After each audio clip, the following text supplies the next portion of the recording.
how do you say, glamour, you know. It's fancy. If you look into Division 2, is always kinky. As we go into the second game, Champions Select is already on the screen. I hope you guys are enjoying this as much as we are. Caitlyn again being removed. There's no cupcake for us. I would like to see more Arcane champions because the chat always spams Arcane. On the other side, it's going to be the Corki. So now we're looking into stable bans after what we just talked about. Stable bans so far. I see you're an enthusiast of Arcane, and whichever team has more Arcane champions is more likely to win. That's how League of Legends works in Season 12. That's another Arcane champion gone. Damn it. What we recommend? See? Wait, isn't that Nymeta? No, it's Victor. I don't know. I never see. They're the same person. they might be. They might be. Dana also removed away, so it seems like Domino, they're not really willing to play into like a Yasuo Diana combination, which honestly, it's a pretty obnoxious one if you're looking to play Summoning Mobile in the mid lane. So removing that one way makes a whole bunch of sense. And also Jinx. So you still got the Thresh, still got the Aphelios, both up. The Lulu also makes her way through this pick ban phase. Or the ban phase rather as well. So Domino, loads of options honestly, whether it's junglers, whether it's mids or ADs, and it seems like for now Xin Zhao being hovered, I think honestly kind of ban setup that we have, it wouldn't be too horrible to lock in at that B1. Okay, I got confused because Yasuo without the partner, Diana, was like really confused. So Xin Zhao should be the pick. On the other side, obviously, I was looking into the Aphelios with Lulu. It's a really good pair, and you can actually face off with Xin Zhao with no problem. You can just make him like a stuffed animal and move on with the fight. Although if you pick first pick for the top lane would be really weird because you set up yourself to a counter pick on the other side. Even though it's a Camille, you can always bring the volley where we saw before. Or they can look into the bot side as we were talking about, but they're going for the more utility champion. Yeah, they've got the Jhin locked in. Because you know your jungle pick isn't going to be contested, you can go for something else if you really want to.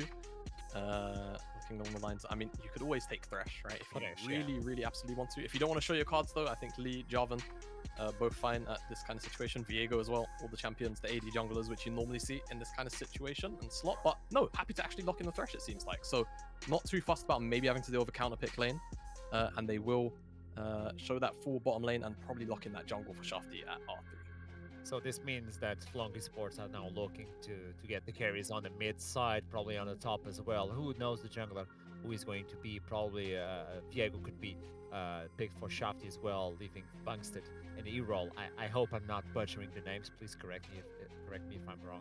But if you get the carries on the top side, on our mid lane as well. On the other side, it's going to be utility champion as well. It's going to be Ezreal. So a gentleman's agreement on the bot side.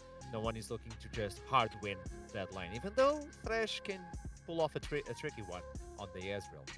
Yeah, of course. Thresh, one of the few hook champions that can really, be an annoyance and a true nuisance to Ezreal. Even if you sort of shift away, if the hook connects, Thresh can still follow you.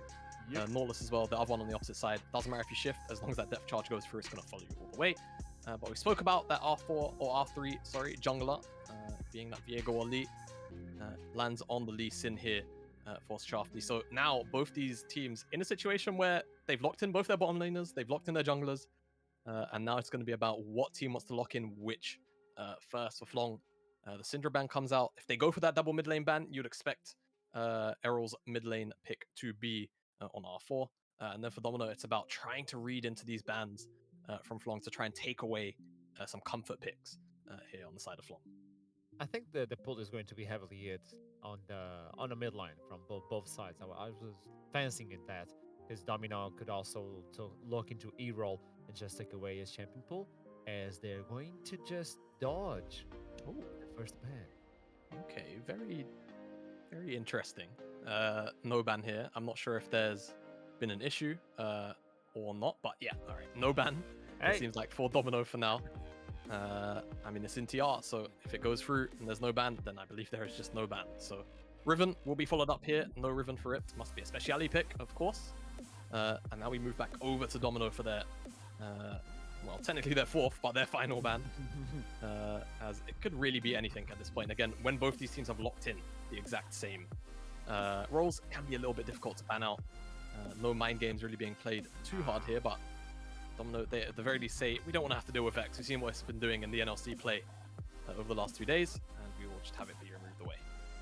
And what we saw in the first game as well, so it's a fresh one. You know you're not allowed to play Vex, in this division as well. And well, this is a Cassiopeia to kick it off. I've missed this champion, and talking about mobility champions, they're going to be heavily hitted versus this pick from E-Roll, unless this is a speciality for Vankstead on the top side, because Cassiopeia can be played on the top side, and it's really annoying. Yeah, it can be flex. So Ript is gonna have to, be a little bit cautious about what he plays. Like you say, Cassio's still a flex, and Oriana has a really decent matchup into the Cassio. Well, it's definitely a skill matchup for sure. But I feel like at the very high echelons, Oriana can definitely outplay the Cassio a lot. Having the ball down and being ready to shockwave in the team fights as well makes Cassiopeia's life quite difficult to position around. She's effectively kind of just an AD carry, but of course does the Twin Fans the AP instead. And it will be the Gragas for Ript, so safe tank top side here for Domino. Very standard lane assignment, really, in terms of a lot of scaling out of the two bottom and mid lanes, and then on the top side you have this tank with the aggressive AD jungler. A lot of what we do see in the meta today, as Jace will be what rounds out Flong's team comp, which honestly I quite like it, because now it gives effectively kind of two and a half lanes, depending on how you want to play around the Cassiopeia, if you're Flonge, to kind of do whatever you want. The Jace should have priority in the top side for a fair amount. I know that the Gragas can definitely be a bit of a nuisance with things like the Phase Rush and some of those sort of closer to full AP builds where you can burst out the Jace quite quickly. But in the early stages, I think Flonge have a lot of good options to play around. And over towards Domino, it's going to be on Sidon. Really try and find some setup, maybe towards the bottom side off Denden's Nautilus. Maybe towards that top side if they can get a wave stacked to maybe dive that Jace. I think those are their sort of early options for both teams. Yeah, I reckon that is going to be the priority to give Ript some sort of advantage in the early game, because if you have some sort of advantage versus the Jace with Gragas or something really tanky, if you get that tier flowing on, because I do believe he's going for the tier, and then you get the Bramble Vest, you know that Gragas with the Bramble Vest, he's full build. So it's going to be really hard for Jace to actually do anything versus him. I just think that you have a lot of mobility like the Gragas, body slamming into your team, alongside with Xin Zhao just moving in, and Nautilus as well. But the Miasma is going to stop all of that. It's an easier way to pull off the Poppy that we saw in the first game. Yeah, definitely so. I think execution in general, if we're sort of comparing and contrasting to last game, I feel like Lightside had a relatively easy to execute composition. Whereas, of course, technically, if you're talking ease of execution, London's, you just sort of sit there, pray you don't get rolled over like you did in 25, 26 minutes, and then the comp plays itself. I think in this game, though, I wouldn't mind piloting Flong's team comp, but I think into Domino's, you might be on a bit of a timer. I don't really feel like it's something that's particularly scary, but Domino, you're going to have effectively sort of like these two-tier champions from Oriana, from Ezreal. Once you hit those two IM spikes, then it's really difficult to play into. But I think Flong, the only real issue with their team comp that I see right now is a relative lack of hard engage. They're going to struggle to get team fights going, I think, unless Shafty can find a really nice sort of, insec, or we see some Fog of War death sentences. And we are back into the game. Looking into Nautilus, I was expecting Glacial to be there present as well, but now he's going for the more tanky-wise rune at this point. He's going in with the Aftershock. Aside from that, I don't see anything special. On the top side, Ript, Gragas coming in with the Grasp of the Undying. It's going to be really hard to proc it versus Jace. Yeah, that's a curious rune choice. Mhm. For that's a polite way of saying it. Yeah, like you said, it's going to be very difficult to get that grasp ever actually stacked in. You normally see things like Phase Rush. You normally see other runes where you're sort of aiming at sustain, even Spellbook from time to time.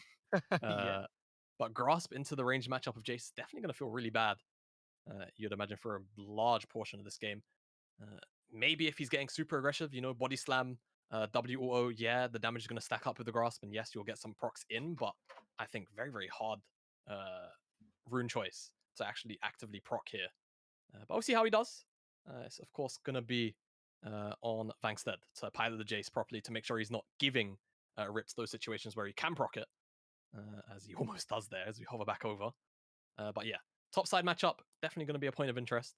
I think especially for Domino, because it's one of their two lanes of true setup in the early stages for a little while. And with Domino having Ezreal in the bottom side, maybe they opt to sort of play away from it even though they do have that Nautilus. Maybe Nautilus decides to roam up towards the mid lane instead. Meanwhile, on the top side, I like the way that Vanks just set up the lane in the beginning of the game, trying to get the collapse on towards him, allowing Shafty to go onto the top side and probably set up a gank, or maybe just get comfortable on the lane and not getting ganked by him, like the enemy team. Sidon started on the red side, on the red buff. And meanwhile, on the bot line, oh, you're not going anywhere. Denden just being dragged back after that death sentence, but still, it's not relevant at this point. Afterwards, we were looking into a lot of magical or hybrid damage on the side of Domino Esports. Yeah. So Sidon is the only relevant physical damage, but you're not going to build physical damage on Shinzao. You're going to be a bruiser. Yeah, it's the damage profile definitely skewed towards magic for sure. I think Ezreal, I've always said, sort of like sits somewhere between maybe 70%, 30%. Yeah. 70% physical, 30% magic. So it's still, for an AD carry, it's quite a high ratio of magic damage. And then Zin's out, mostly physical, but he's the jungler, so he's not always going to be in a position to get loads of this damage out in team fights. But he will be able to potentially find Errol here. Wind becomes lightning, doesn't connect, allowing Erold to just flash away. He still has another summoner spell that allows him to get mobility, but Sidon is still capable of just stealing away that flash to begin with. And probably at level 6, when Shaolin has a shockwave, that could be a potential kill pressure.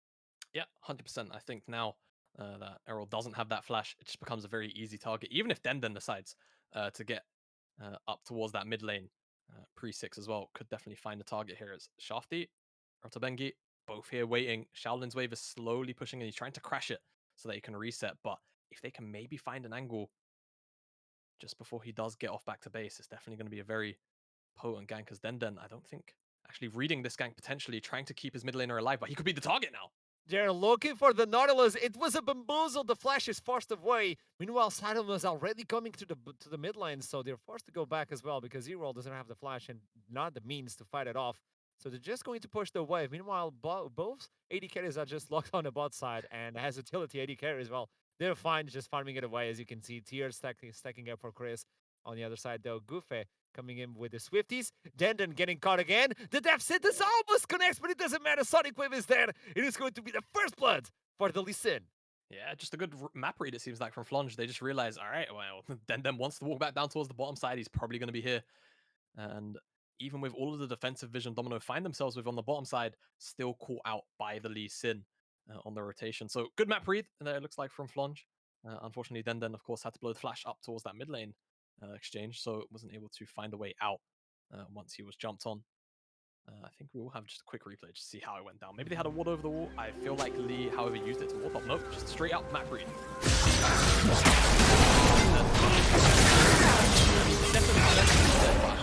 Sonic Wave was already never going to be able to find a way out of that. First one for the Lee Sin. Use it to slow down.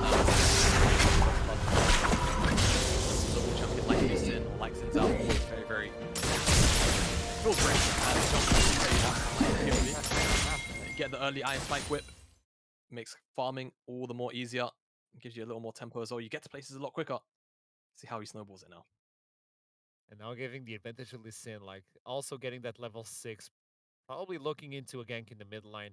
Getting that kick.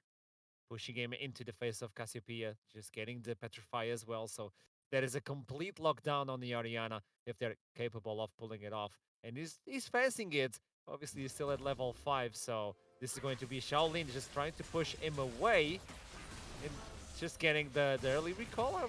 He already has the tier, so I don't know why they're trying to get the hard shove. Probably to go for the dragon. Okay, this is the setup. Yeah, looks like they want to try and have setup on the dragon. I think, though, if we could get a quick pan towards the bottom side, the wave state's pretty much even. So if Domino felt like potentially fighting over it, if they read the map for it. Oh, no, never mind. Here's truly a Fløng's favor. So, yeah, clean setup for Fløng. No contest should be able to be had. And that will be that first Infernal going over to them. See if we get another Hextech or Chemtech Dragon as our soul of the day. Already had a Hextech soul outright, as Cloud will be the one that spawns in second. So, working with 50-50 chance of new dragons and all. Nah, I think it's the ocean. You reckon ocean? I feel it. Yeah, I feel it. I can feel the monster in the air. Meanwhile, on the top side, it's going to be an engage by Rip. Finally getting the grasp of the Undying. He's going to get one proc at least. It's something. It's something. He got it. On the top side, though, yeah, Jace has to go back. Has to get the first buy And let's see what he's going to bring into the top side, probably with 52 minions. There we go. So Red Dark and already the tier and another long sword. So a lot of AD stacking up in favor of that chase, but they are going to rotate because the dragon is dead, so they know the next objective is a big one on the top side. Yeah, exactly. Herald spawning in 30 seconds. Good time to rotate up. And Vangstead, I don't know if he's going to get to that massive wave in time. I think most of it might die away, but he'll get to the remnants of it either way, and he will also have teleport. So Fløng playing towards this Rift Herald. It doesn't feel like we often see full-blown top-bot rotations anymore for the Herald these days. It doesn't more or less feel like we see the supports move up, the AD carries stay bot, and once in a blue moon, we see the bottom laners go towards the top side, and this feels like that blue moon. So, let's see how Fløng execute. Of course, it's been have been faster on the trigger to make this rotation happen. As Chris and Denden, they do get up here eventually, but they will be catching a slow stacking wave. So let's see. Or actually, the wave frozen for now. You'd imagine Fløng want to try and get that slow stacking in. Maybe they look for a play themselves, but they should know that Sidon's right here on the vision, and Shaolin in fog too, so they have to have a rough idea that likely there are more members up in the river right now. But Errol's finally caught his wave, so they can potentially skirmish for this one, and they're going to find Denden with Sonic Wave. Shafty's just connecting with everybody. The Sonic Wave, the kick as well, is going to get a kill for the support. Shockwave is dead, and the lantern is stopped, so nobody gets the light. It's going to be a 1-for-1, but at the end, it's the jungler is going to die, allowing them to get a priority on the Herald, but they're not confident to do it. Yeah, I think because they blew the Shockwave, because they blew the True Shot Barrage, just saying, all right, we don't have to overcommit here, as Vangstead getting traded on quite heavily. Ripped, maybe room to throw out the cast. Oh, he connects it. It's beautiful. The flash is forced. Oh, the belly goes wide. The battle is in, and the bomb is seen that is going to burn the Jace. All right, well, Ripped finds himself a solo kill on the side lane. Vangstead just steps up a little bit too far forward. Feels like he can trade into this tank Gragas, but unfortunately doesn't quite have Sidon. Still looking for the flash, but just the flash, yeah, I mean, Vangstead not quite at that Eclipse mark yet. Felt like he could trade in. Just didn't quite have the damage or the ability to run away from him. As it seems like Domino up on this top side really want to either deny or get this Herald away from Fløng, because they are throwing so many bodies and so many resources into making sure that they're not the ones to actually pick up this objective. And that's the teleport being forced to the bot lane. Vangst, after that death versus the Gragas, now he's forced to get that TP, which means that Rift is going to have his own. I mean, at this point, you don't have utility for it, because we're still before the 14 minutes. You can't unleash the teleport to go anywhere you want. But this bomb is seen that is already working wonders. As long as the Jace doesn't have a lead at the beginning of the game, you have like a tank that is able to enclose, like to close in distance. It's really hard to play in, and the cooldowns are burned, but I don't think Rip wants to get another one. Yeah, no, Ripped very happy to just sit here, collect the waves. And after that solo kill, I think now Ripped in a position where he can very easily sit here and catch waves for a very, very long time into the Jace. And I'm expecting, in terms of build, probably the Chemtech into what you'd imagine is Fimble Winter, because of course he has the tier. So a lot of slows, a lot of shields, a lot of extra damage off of percent HP. It's going to be difficult for Vangstead to, you know, really take a bite out of him as the game goes on, but definitely looking towards those mid-game team fights where, you know, Jace has that tier stacked up, has the Muramana, has the Eclipse, and then he just starts firing those shock blasts which deal, you know, 40, 50, 60% of the Squishy's HP. Just force them out of the fight.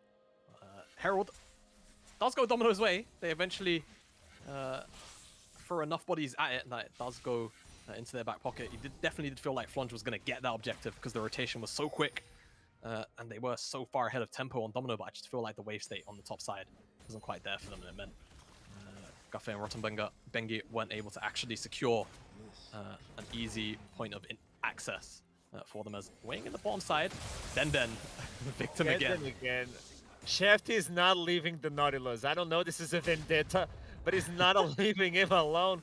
Meanwhile, it's going to be the Dragon respawning. This could be the second one in favor of Fløng, but yeah, there we go. This could be a time to use the Herald and try to punish Shafty, but I don't think they have the priority in any lane to use it. No, I mean, you can see Sidon maybe parking up towards the top side. This could be the way that they do go. Vangstead doesn't have flash, so Jace without flash into the likes of Xin Zhao Gragas, definitely a very easy target to die if you were to ask me. But that dragon does go down quickly. And no icon in the top left. That tells me Oh no. Chem Fog. Oh no. Oh, it It's is. the Forbidden Dragon. Please go away. Leave us alone. Denden getting caught yet again. He hooks himself away. Curtain calls. One two. shot. The second goes wide. Now you should have gone there. Shafty is always looking for you. Oh no. As well. The dive happens on the top side, by the way. We called out Ripped and Sidon. They do end up diving Vangstead, so the reply is going to be there. But how much more will Shafty find? Sonic Wave doesn't quite connect onto Chris. Herald summed in the top side, so that should be the top tier 1 going down. But you imagine Fløng should get the bottom side tower. It's going to be probably a little bit slower for Fløng because I feel like that tower has a lot more HP to it. But man, Denden has to be tilted. Shafty has been involved in all 4 of his deaths. He's using echolocation at this point. He has like a GPS installed in him. Nautilus is on your left, 50 meters from now. He's not leaving him alone. Still hanging around, man. Like, if looking. he comes out of fog, then Fancies we'll it. hook him. He stopped the recall. Oh no. Oh, he's walking up towards the mid lane. It's okay. Okay. Denden's safe, fucker. He's not gonna fall victim again. No one fells Denden 5 times. Okay, alright. I mean, at this point, oh, E-roll wants it. The kick is still not available. Forced to flash away. It came out of cooldown just now. Shafty just looking for another one.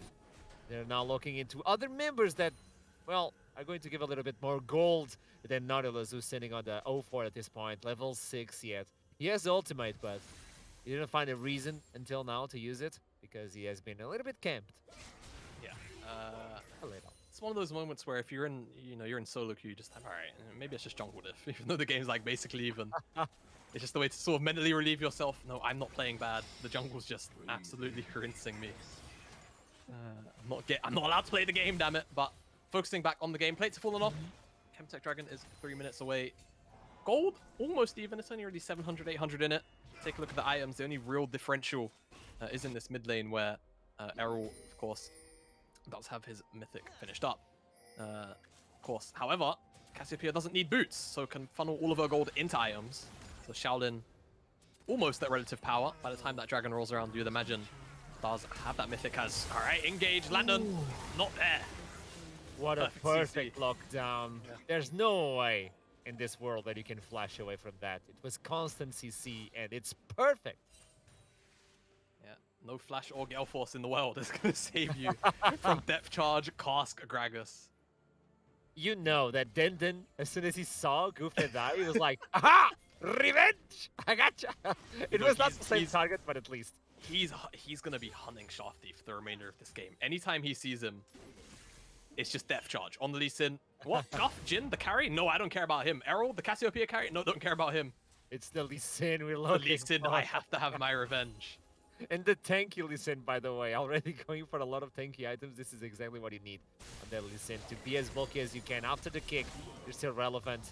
Ripped now is able to deal with Vangst, even though the Eclipse is there. I don't see a window where Ripped is going to be murdered on 1v1. Yeah. At this point, that window to sort of harass the Gragas has definitely passed.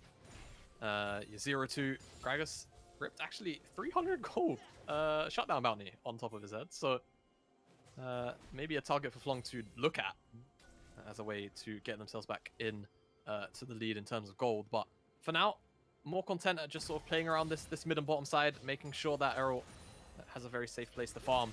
This dragon 1 minute away, blue buff being picked up by Cassio. Looks like they will be definitely ready to fight. Maybe look for a pick towards this bottom side onto Shaolin, who doesn't have flash right now. So yeah, I think Shafty should just be able to find this one. This should be a pretty simple lockdown. No flash available. You get cornered into the wall, even though you get the shockwave, and the damage is there. Doesn't matter because it's going to be another kill for Shafty. So the only thing I can point out is he's getting all the kills. All the eggs are on the same basket. Yeah, exactly. I think for Fløng, as long as Errol gets, I mean, it's 20 seconds away. As long as he gets a reset and he doesn't have teleport, so it's going to be a bit tricky. Yeah, he has to cancel the recall. So he isn't going to have base. His ultimate isn't going to be up, and he's going to be around half HP unless there's plants in the river. It could be a way for Domino to actually win this fight. Shaolin Shockwave still a whiles away from coming up, but I think you have other strong engage tools where the Shockwave isn't necessarily a necessity to actually win these team fights. And Shafty also blew the kick, so the ult economy is firmly in Domino's favor. Maybe they read this. Looks like they do. They're going to just push straight into the river because they know right now they have more team fighting arms up and ready. There's no shockwave as well. This is a big trigger in favor of Domino. Well, not in favor of Domino. That is missing from Domino, but still the Dragon is going to get deleted. Nobody is coming in, and this is Fløng just giving it away. They know they have the advantage, and fighting over this would probably be really bad for them, so they just give it away. It's just one Dragon. Yeah, definitely so. I think our economy, like we said, you know, most things in League of Legends, they have a cost, right? Whether it's time, whether it's resources, whether it's the build-up to that play itself. The cost in terms of that pick onto Shaolin was the 2 ultimates that had to expend for it. Shaolin now potentially in trouble with Angstead. Oh my god. It's not the Gragas, Jamada. Yeah, there we go. Yeah, it's not the Gragas. He's not hitting the Gragas. Jay still does a lot of damage.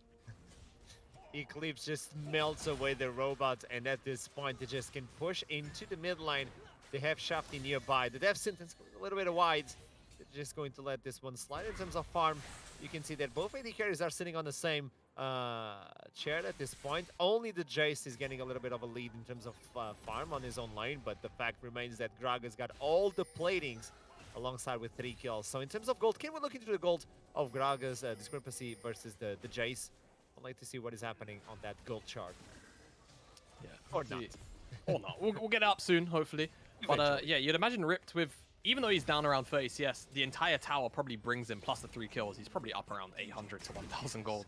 Minimum, yeah. Still, I think Ripped maybe has the shop still as well, so should be up, most certainly, as it's the Herald that will be spawning.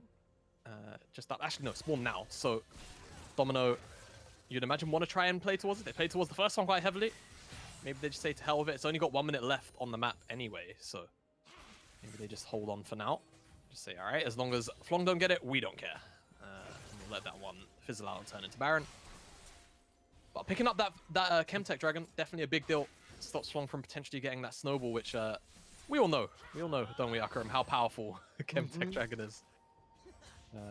I was thinking about that, Shimada, and if you look into the map, if you have E-roll inside of the fog, that is one of the most, well, weirdest decisions or hard decisions to go in. Because you know a Cassiopeia could be in the fog, and you're looking into her. And you get the Petrifying Gaze, the follow-up from the entire team, the kick from Lee Sin, or the Shock Blast in the face. You get perma-CC if you, Cassiopeia gets a hold of you inside of the fog. It's a hard one. I mean, I think just the fact that there's 2 hook champs in the game, the fog just becomes kind of oppressive, especially if you're Domino trying to push into that top side jungle past the Baron.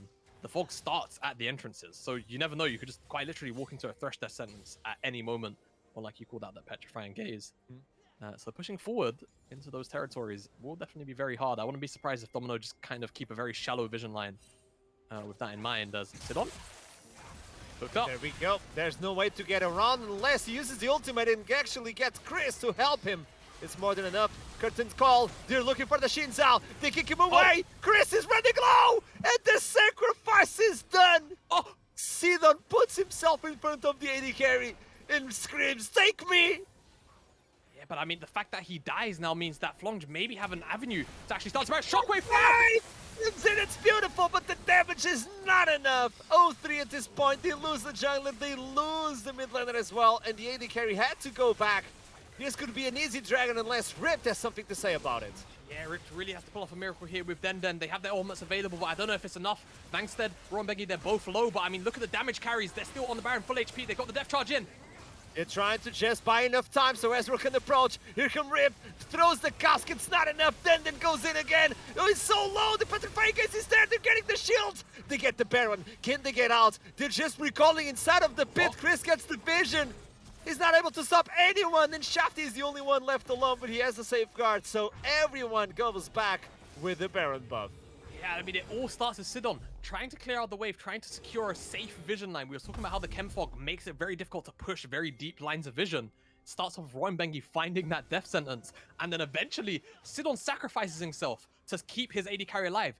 Very, very noble, but you're the jungler 20 minutes into the game. It gives Fløng just direct route to go and start up this Baron, and that's what I was talking about. Death sentence, great pick here from Fløng, trying to lock down the Xin Zhao. Of course, it's very difficult with the Crescent Guard, knocks everybody away.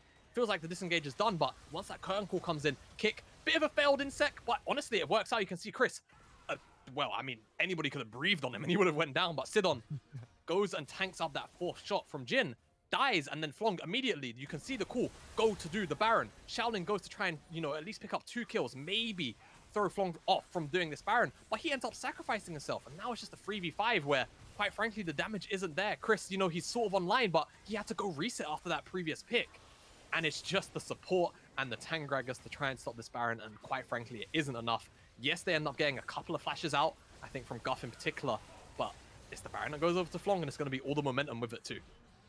So many shields. I was looking into this 3 times that the shields were procced. Talking about shields, I don't know if you have enough shields to deal with this one. Sidon goes in, pops the ultimate, but Vanks is not going anywhere except his grave. So that is one by the buff is going to be burned out. And you can see that in the mid side, Flong is just giving away that turret, and they are now rotating to the top side to at least take the T1. Yeah, seems like Flong, they opened up on 3 lanes with the Baron buff. Definitely a bit of a cardinal sin in my coaching book. When you get the Baron, it's very difficult to realistically leverage 3 lanes of pressure. At best, you want to try and maybe sort out some kind of slow stack on one wave, then you play through 2. So if you try and play for 3 lanes with the Baron buff at the same time, you have situations like this where it becomes very easy for the opposite team to try and find a pick onto one of those side laners. And in this case, it's Vangstead who falls. And now it just kind of stifles a lot of that momentum that Flong had going for them with the Baron buff. You can see, all right, cool, they'll find this mid-tier, top tier 1, but that, for now, is going to be the most of what they actually find out of this Baron buff, as it's going to be wearing off pretty soon. The biggest reward they got of the Baron was before the Baron, to take those kills, to get a little bit more vision and for some spells, because with the Baron buff, they're not doing anything. They're the ones getting pushed as well. So T1 for T1, and you have the Baron buff. This is a good call from Domino. Yeah, Domino relatively happy with this exchange so far. 10 seconds left on the Baron, and that's gonna be it. Flong don't have anything else to actually achieve from it. I think they also got the mid-tier 1, so it's not, you know, it's not the end of the world. It's not like the Baron buff was a complete failure, but you definitely would have wanted a little bit more out of the situation. Maybe crack a tier 2. But with Vangstead getting caught out on the side lane, sort of stimmies a lot of that pressure. As you can see, Chris is definitely online with the Essence Reaver and the Muramana build. Looks like he's going towards what I imagine is a Duskblade. Could be. I think it is. Yeah, it could be, you know, something wild like a Prowler's if he wants the full damage, but that Dirk most likely will end up going into the Duskblade the Draktar as Rotten Bengi. There's no way to actually make it over the wall, with the exception of Sidon and some flashes, so safe to clear out that vision. But mid lane tier 1 under fire, goes down. Domino very happy with that one. Maybe gives them a little more freedom on the map now. Trying to get a little bit of inclusion on the bot side. There we go. Erol is going to just take those minions away, but you don't feel comfortable right now. You know that the enemy team can just be around the corner. They got the control of this side of the map. They're trying to take all the vision away. This control ward is giving them so much, but I think Denden is going to get the vision out of it. No, he's not. So at least they got that covered. It's some part of the map that they can see where Domino Esports are currently at, allowing them a little bit more breathing room on trying to get any sort of push in. Guff in the mid lane, just pushing by himself. Thresh is a little bit away, but I reckon the Lantern could go to him instantly. Or is this a bait for Chris? Because it's an Ezreal. He's really mobile. It's really hard to lock him in. Yeah, no, Ezreal, one of those Shafty, alright, kick. Back out to safety. A lot of damage though. You can see Chris really is able to put out a lot of damage as ripped. Trying to chase down, but I think between the acceleration gate and the mobility, Flong topside should be okay. But you can see, yeah, Chris really is online. We haven't really been able to see Shaolin either. You know, pull out a massive shockwave where there's a bunch of follow-up, but you have to imagine his damage is almost at a point where he's going to be a very, very relevant threat to the backline. And now that he has that Shadow Flame with the Ludens, with the Sword Pen Boots, he's online. That's the spike that you want to really talk about with a lot of these mages that have some kind of burst combo like the Victor as well. And now that Shockwave really, really threatening to that backside of Flong. If that Shockwave connects, I feel like Domino in most worlds should just be able to wipe House just because of how strong Chris and the rest of the follow-up can be. They should, but can they? Can I be spicy, Jamala? Yeah, go. Hit me. I think this is not a Duskblade. It's an Eclipse.